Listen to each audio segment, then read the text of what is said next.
दोस्तों, स्वागत है आपका मेरे YouTube चैनल इंग्लिश बाबू पर। और आज मैं फिर हाजिर हूँ आपके साथ एक नई स्टोरी लेकर। और दोस्तों, आज जो स्टोरी मैं आपके लिए लेकर आया हूँ ये एक शॉर्ट मॉरल स्टोरी है और बहुत ही छोटी सी बड़ी प्यारी कहानी है। कहानी सुनने में आपको मज़ा आएगा। उसके अलावा दोस्तों, आज की इस स्टोरी में आपको कुछ नए इंग्लिश के वर्ड मीनिंग सीखने को मिलेंगे, उनकी करेक्ट प्रोनाउंसिएशन के बारे में पता चलेगा और हमेशा की तरह जो इसका ग्रामर का पार्ट है उसे डिटेल में कवर करेंगे, तो एक एक स्ट्रक्चर को आप बड़ी आसानी से सीख पाएंगे। तो चलिए दोस्तों, आज की इस कहानी को हम शुरू करते हैं और सबसे पहले कहानी का टाइटल देखते हैं। कहानी का टाइटल है लिटिल टीना। लिटिल मतलब छोटा, छोटी, लिटिल टीना, छोटी टीना। तो दोस्तों, ये आज की इस कहानी का टाइटल है, शीर्षक है। और अब मैं इसे पढ़ना शुरू करता हूँ। आपसे रिक्वेस्ट है आप कहानी को बिल्कुल ध्यान से सुनें और यदि आज की स्टोरी में आपको कोई नया वर्ड या फिर नया स्ट्रक्चर मिले तो आप उसे नोट करें और यदि कहानी पसंद आए तो लाइक भी ज़रूर करें। तो चलिए इसको शुरू करते हैं।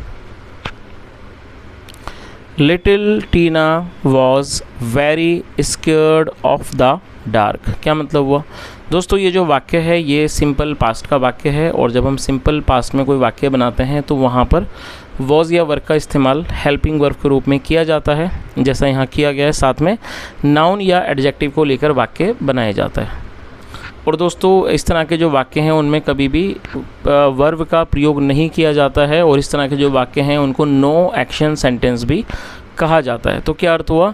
Little Tina was very scared of the dark. Dark का मतलब होता है अंधेरा, मतलब छोटी टीना को अंधेरे से बहुत डर लगता था। One night her mother asked her to go to the store room and bring the broom from there. क्या मतलब हुआ दोस्तों? ये जो वाक्य है ये पास्ट इंडेफिनिट का अफर्मेटिव वाक्य है और जब हम पास्ट इंडेफिनिट में कोई भी अफर्मेटिव का वाक्य बनाते हैं तो वहाँ वर्ब की सेकंड फॉर्म का यूज़ किया जाता है। तो एस के दोस्तों, आस्क मतलब होता है पूछना। उसके अलावा दोस्तों, जब हम आस्क के साथ फोर जोड़ेंगे, आस्क का मतलब होता है पूछना। उसके अलावा आस्क का मतलब किसी व्यक्ति को कोई काम करने को कहना भी होता है और जो सेकंड फॉर्म है वो है आस्क्ड। तो क्या अर्थ हुआ? वन नाइट एक रात, हर मदर मतलब उसकी माँ ने, आस्क्ड हर उससे कहा, टू गो जाने के लिए, to the store room. Store room का मतलब होता है भंडार कक्ष, जहाँ पर कोई सामान वगैरह एक्स्ट्रा सामान रखा जाता है घर में, तो उसे स्टोर रूम कहा जाता है। तो क्या अर्थ हुआ कि एक रात उसकी माँ ने उसे स्टोर रूम जाने को कहा एंड ब्रिंग और लाने को, द ब्रूम मतलब झाड़ू लाने को, फ्रॉम देयर मतलब वहाँ से, तो और फ्रॉम मतलब से, देयर मतलब वहाँ से। तो पूरी लाइन का क्या अर्थ हुआ कि एक रात उसकी माँ ने उसे स्टोर रूम जाने और वहाँ से झाड़ू लाने को कहा। आगे देखिए।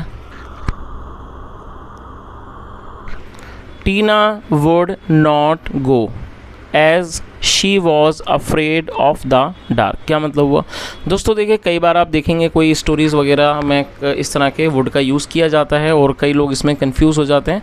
तो दोस्तों, आज आप वुड का इस्तेमाल करना सीख लीजिए। जब देखिए हम पास्ट के बारे में कोई चीज़ बताते हैं, कुछ पास्ट से जुड़ी हुई बात बताएं जहाँ पर हम ये दिखाते हैं कि पास्ट में कोई व्यक्ति किसी काम को बराबर करता था, तो ऐसे स्थानों पर यूज़ टू का प्रयोग किया जाएगा या फिर वुड का इस्तेमाल किया जाता है। तो वुड का इस्तेमाल हम कब करेंगे? जब हम पास्ट में किसी भी चीज़ का, किसी घटना के बारे में बताते हैं और हम दिखाते हैं पास्ट में कोई व्यक्ति किसी काम को बराबर करता था, तो ऐसे स्थानों पर यूज़ टू या फिर वुड का यूज़ किया जाता है। तो क्या अर्थ हुआ?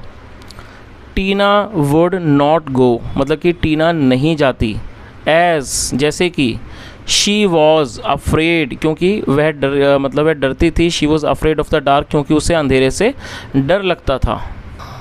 तो पूरी लाइन का क्या मतलब निकला कि टीना नहीं जाती क्योंकि उसे अंधेरे से डर लगता था। चलिए आगे देखिए। Her mother patted her shoulder and said, don't worry dear. क्या मतलब हुआ दोस्तों, ये जो वाक्य है ये भी पास्ट इंडेफिनिट का अफर्मेटिव वाक्य है जहाँ वर्ब की सेकंड फॉर्म लगाई जाती है। और दोस्तों उसके अलावा आप यहाँ पे इस वर्ड को नोट कर लीजिए, PAT। देखिए पैट का मतलब होता है थपथपाना। जैसे हम कई बार किसी को शाबाशी देते हैं तो उसकी पीठ को थपथपाते हैं, उसे पैट कहा जाता है। तो पैट का मतलब थपथपाना, और जो उसकी सेकंड फॉर्म है वो है पैटेड। तो आप इसकी स्पेलिंग को भी ज़रूर नोट कर लीजिए, PATTED, पैटेड। तो क्या अर्थ हुआ, हर मदर पैटेड हर शोल्डर। हर मतलब उसका, उसकी, उसके, और शोल्डर मतलब कंधा। उसकी माँ ने उसका कंधा थपथपाया, थपथपाया। उसकी माँ ने उसके कंधे को थपथपाया। एंड सैड, और कहा, डोंट वरी डियर। डियर का मतलब होता है प्यारे, प्रिय। तो उसने क्या कहा, डोंट वरी डियर मतलब कि प्यारी, चिंता मत करो। Lord Ganesha is there to protect you. Lord मतलब कि भगवान गणेशा जो हैं, is there to protect you, वो वहाँ पर आपकी रक्षा के लिए हैं। और दोस्तों इस वर्ड को आप नोट कर लीजिए, प्रोटेक्ट का मतलब होता है रक्षा करना, और ये वर्ब की फर्स्ट फॉर्म है। तो इस पूरी लाइन का क्या अर्थ निकला कि भगवान गणेश आपकी रक्षा के लिए मौजूद हैं, या कह सकते हैं वहाँ हैं। He is always there to help the needy. और दोस्तों आप इस वर्ड को नोट कर लीजिए, NEEDY, नीडी एडजेक्टिव है जिसका मतलब होता है ज़रूरतमंद।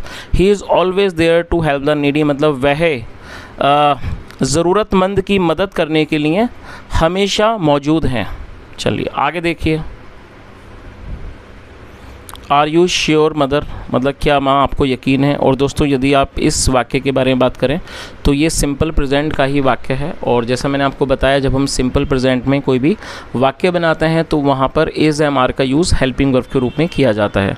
और ये सिंपल प्रेजेंट का इंटरोगेटिव वाक्य है। तो इंटरोगेटिव जब हम वाक्य बनाएंगे तो वहाँ पर हेल्पिंग वर्ब को पहले मेंशन किया जाता है और यू के साथ आर का इस्तेमाल किया जाएगा हेल्पिंग वर्ब के रूप में। तो यहाँ पे आर और साथ में यू जो कि सब्जेक्ट है। और दोस्तों श्योर का मतलब होता है किसी चीज़ पर यकीन होना, किसी चीज़ के बारे में निश्चिंत होना, जो कि एक एडजेक्टिव है। तो उसने क्या कहा, आर यू श्योर मदर मतलब माँ क्या आपको यकीन है।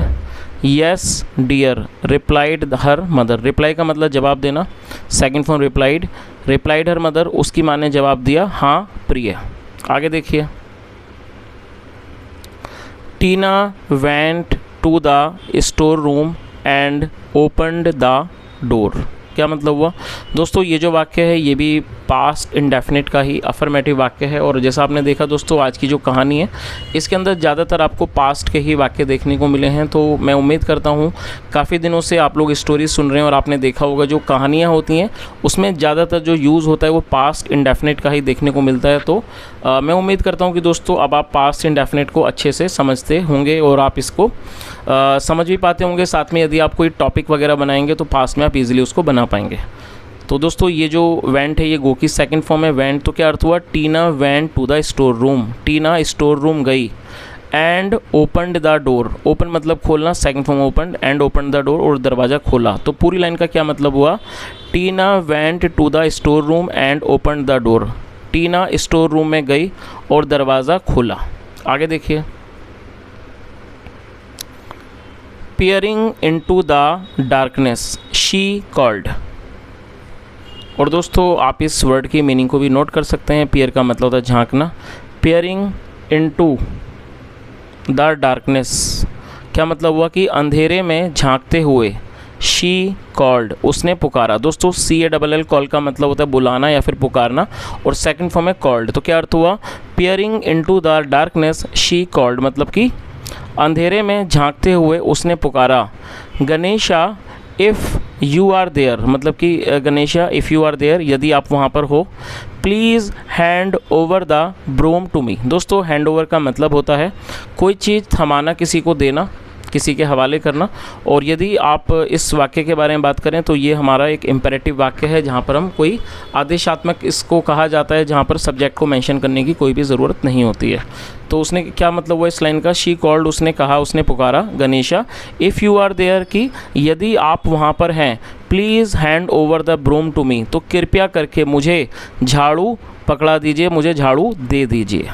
चलिए तो दोस्तों इस तरह से ये छोटी सी कहानी ख़त्म होती है और मैं उम्मीद करता हूँ आज की कहानी आपको अच्छी लगी होगी।